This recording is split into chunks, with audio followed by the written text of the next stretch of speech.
identifying phishing attacks. So what we're just going to do is to look at a scenario.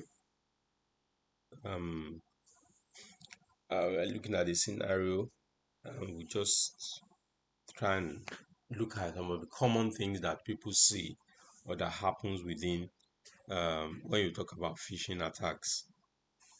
So, example is an employee receives an email that looks like it's from their bank, asking them to verify their account information.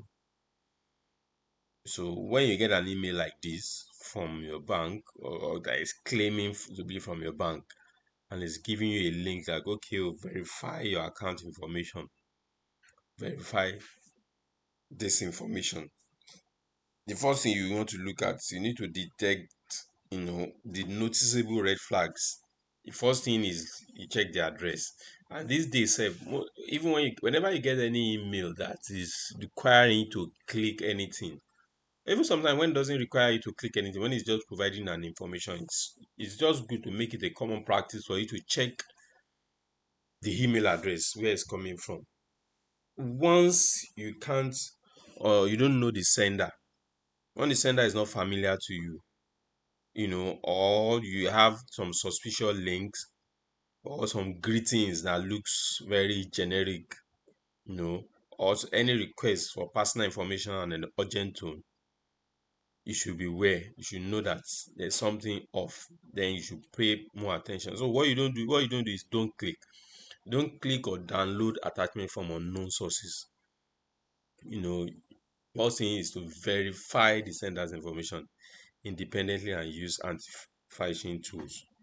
What phishing is all about is that they want to steal your information. Remember, the CIA is confidentiality. They want to the information that is confidential to you. They want to steal it, and when they steal your information, most likely they will proceed into gaining unauthorized access to something that belongs to you and alter your information. And then, if they successfully steal your information, they might even lock you out of your account.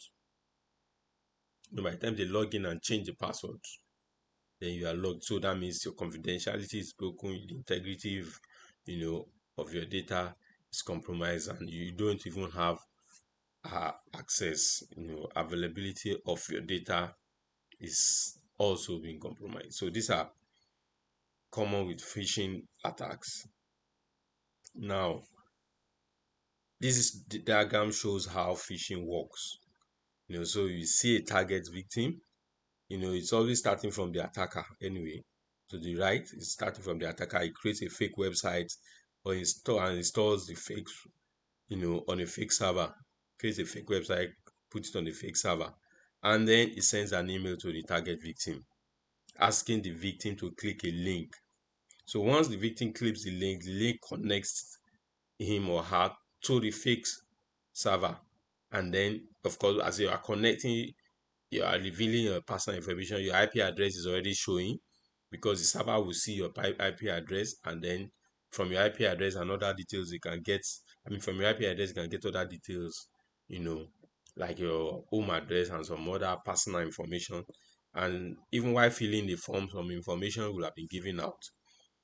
So when that fake server has all your details, the fake server is able to now gain access to your real server. For example, the email sent to you by the attacker may contain a link to a fake website, which is a fake bank website that will appear as if it's your main bank's website, asking you to log in.